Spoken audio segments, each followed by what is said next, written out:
Hello guys, welcome to economic classes. आज का हमारा टॉपिक है इकोनॉमिक ग्रोथ एंड डेवलपमेंट, यानी आर्थिक विकास और आर्थिक वृद्धि। तो सबसे पहले हम इस टॉपिक के मेन पॉइंट्स जान लेते हैं कौन कौन से हैं। सबसे पहले पढ़ेंगे मीनिंग, फिर डेफिनेशंस, फिर इसकी important features of economic development, यानी कि आर्थिक विकास की प्रमुख विशेषताएं क्या क्या हैं। नेक्स्ट पॉइंट है हमारा इम्पोर्टेंस ऑफ इकोनॉमिक डेवलपमेंट, आर्थिक विकास का क्या महत्व है। Next point difference between economic development and economic growth, यानी कि आर्थिक विकास और आर्थिक वृद्धि में क्या अंतर है। एंड लास्ट पॉइंट है हमारा मेजरमेंट और या इंडिकेटर्स ऑफ इकोनॉमिक डेवलपमेंट, आर्थिक विकास की माप किस तरह की जाती है। तो अब हम शुरू करते हैं। सबसे पहले ये देखते हैं कि हमारा आर्थिक विकास और आर्थिक वृद्धि, इनका क्या अर्थ है। आर्थिक विकास क्या चीज़ है।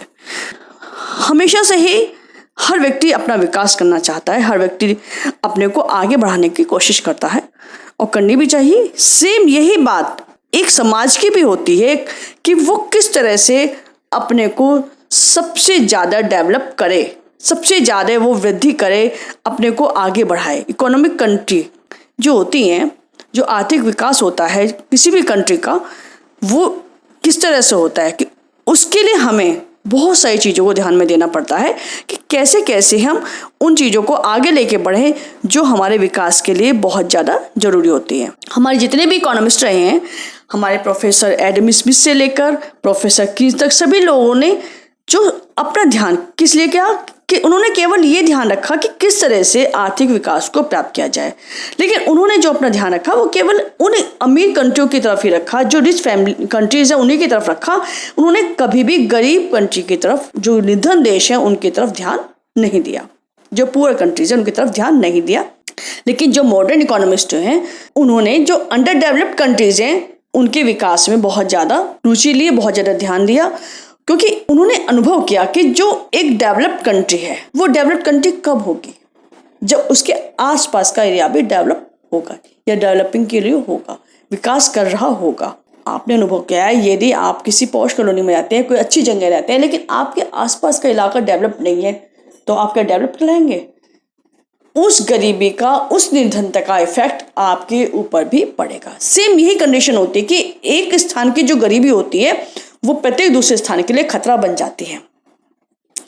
हमें प्रोफेसर मोया बॉल्डविन ने भी कहा है कि जो राष्ट्रों की निर्धनता का जो अध्ययन है वो राष्ट्रों के धन से बहुत ज़्यादा अधिक महत्वपूर्ण है। राष्ट्रों की निर्धनता का अध्ययन, यानी कि जो बहुत सारे देश हैं उनकी जो गरीबी है उसको हमें देखना है कि किस कारण से वो गरीब कंट्रीज हैं।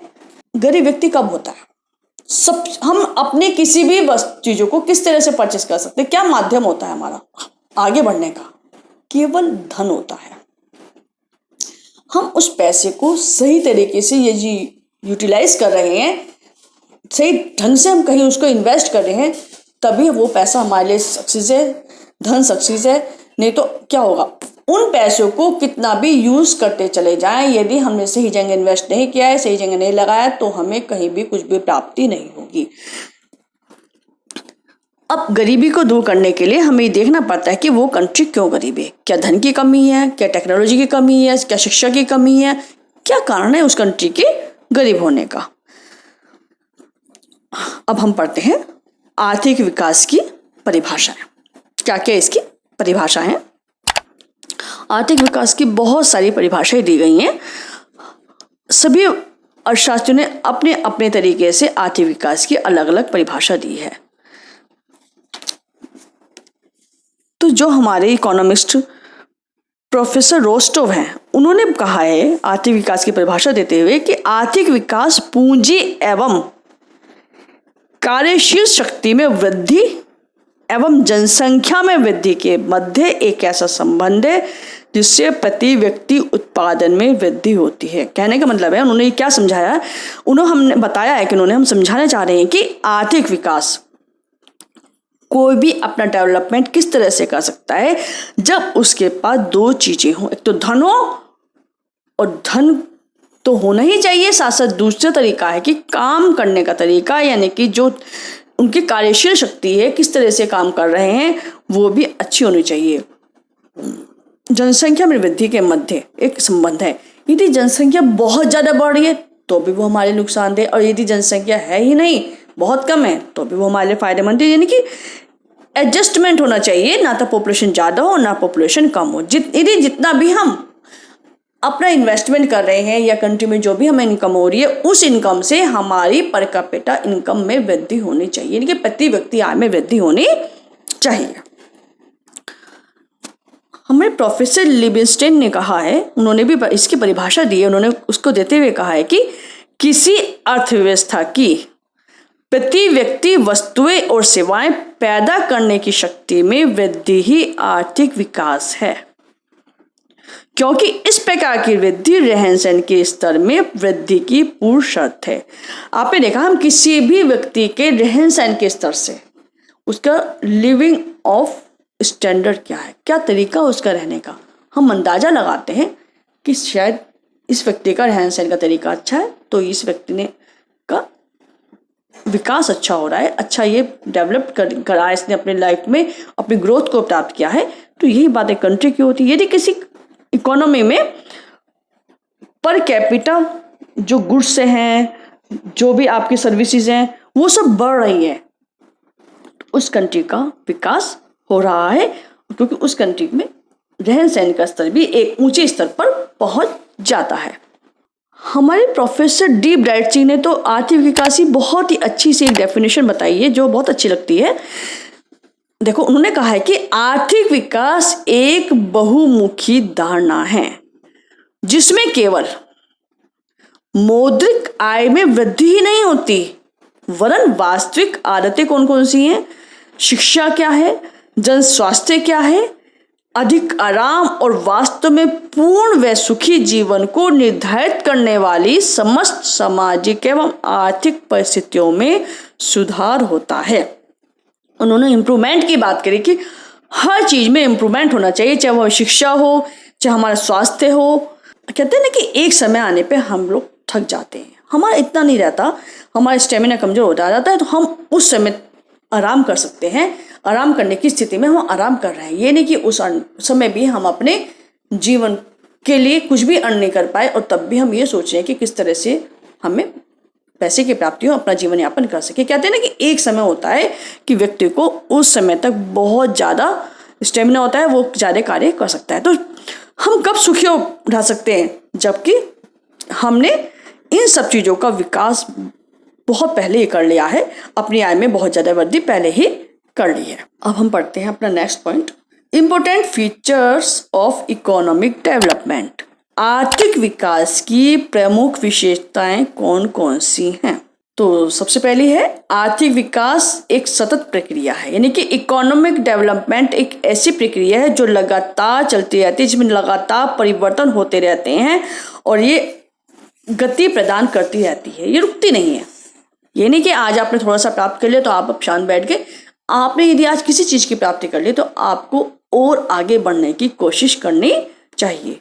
यदि आज हम थोड़ा सा आय का स्तर ऊंचा हो गया है तो हमें उस आय को और ज़्यादा बढ़ाने की कोशिश करनी चाहिए। हमें नई नई टेक्नोलॉजी का यूज़ करना चाहिए। अपनी जो कंपनी है, फैक्ट्री है, जो भी हमने खोला हुआ है, फर्म खोली हुई है, हमें इनोवेशन करना चाहिए, नई नई खोजें करनी चाहिए, इस तरह के काम करना चाहिए कि हमारा कहते हैं कॉस्ट लागत कम आए और प्रॉफिट हमें ज़्यादा हो। यानी कि हमें शांत नहीं बैठना चाहिए, हमें निरंतर प्रयास करते रहना चाहिए। अब आप ये देखिए, आज के समय में हम कितनी नई नई टेक्नोलॉजी का यूज़ कर रहे हैं। यदि ऐसे हमारे साइंटिस्ट, ऐसे हमारे और सभी लोग शांत बैठ गए होते तो क्या हम इतना एडवांस हो पाते? क्या हम और डेवलपिंग कंट्रीज जो हैं, डेवलप्ड कंट्रीज हो चुकी, उनके साथ हम खड़े हो पाते? इसलिए हमें अपनी कार्य क्षमता में रोज नई वृद्धि करने की सोचनी चाहिए। हमें सोचना चाहिए कि हमें आगे किस तरह से बढ़ना है, कैसे नई नई चीज़ों को आगे लाना है। नेक्स्ट पॉइंट है हमारा, वास्तविक राष्ट्रीय आय में किस तरह से वृद्धि होती है। जी, हमें देखना चाहिए कि ऐसा ना हो कि जो भी हमने प्राप्त किया है, जो भी हमारी इनकम है, हम सारी की सारी उसको खर्च कर दें। जितना भी हमने, यदि हमारी इनकम है तो हमें, यदि हमारी इनकम कम है तो हमें उसको, इनकम को बढ़ाने की सोचनी चाहिए। यदि हमारी इनकम सही है तो हमें उसमें से कुछ, मतलब कहते हैं हिस्सा सेविंग में भी करना चाहिए। कोई भी कंट्री होती है, कोई भी देश होता है, तो उसका आर्थिक विकास कब होता है? जब उसकी वस्तु और सेवाओं के उत्पादन में लगातार वृद्धि हो रही होती है। इससे पता चलता है कि उस कंट्री के जो लोग हैं वो किस तरह से अपने को आगे बढ़ाने की सोच कर रहे हैं, किस तरह से उनकी डिमांड बढ़ रही है। नेक्स्ट पॉइंट है हमारा, राष्ट्रीय आय में दीर्घकालीन अथवा निरंतर वृद्धि होनी चाहिए। यानी कि ये नहीं होना चाहिए कि आज तो हमने अपनी इनकम को बढ़ा लिया है, बस अब शांत बैठ जाएं। हमें निरंतर अपनी आय में वृद्धि करनी चाहिए, अपने विकास को आगे बढ़ाना चाहिए, और ये विकास लंबे समय के लिए होना चाहिए, न कि अल्पकाल के लिए, एक छोटे समय के लिए होना चाहिए। हम किस तरह से प्रयास करें, किस तरह से कार्य करें कि ये हम निरंतर नए सुधार करते रहे, और ये सुधार लंबे समय तक चलता रहे, लंबे समय तक हमारी आय में वृद्धि होती रहे। हमारी आय ये नहीं कि एक समय आने पर कम हो जाए। विकास ऐसा करना चाहिए जिससे कि पर कैपिटा इनकम होगी, तभी तो कि राष्ट्रीय आय किसी कंट्री की अच्छी होगी। तो विकास एक ऐसा परिवर्तन है, डेवलपमेंट ऐसा होना चाहिए जो निरंतर गति प्रदान करता रहे। ऐसी पावर हमारे अंदर आए थे, हम आगे लगातार बढ़ते चले जाएं। रुकने की बात नहीं होनी चाहिए कि हम रुक गए।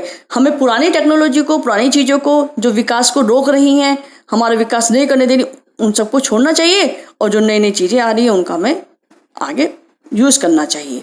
यदि किसी भी कंट्री को आगे बढ़ना है तो उसे अपने को इस तरह से आगे बढ़ाने की कोशिश करनी चाहिए कि ये जो परिवर्तन है बहुत धीमी गति से ना हो, एक अच्छी गति से, तीव्र गति से होना चाहिए। कि कहते हैं कि आपने देखा है कि यदि हम धीरे धीरे अपना काम करते हैं तो हमें वही आदत पड़ जाती है, हम उसी तरह से काम करते जाते हैं। लेकिन यदि हमने आज कुछ काम नया किया है तो हमें नेक्स्ट डे उससे ज़्यादा स्फूर्ति से, ज़्यादा स्टेमिना से हमें उस काम को करना चाहिए। विकास निरंतर होना चाहिए, नियमित होना चाहिए, और तीव्र गति से होना चाहिए।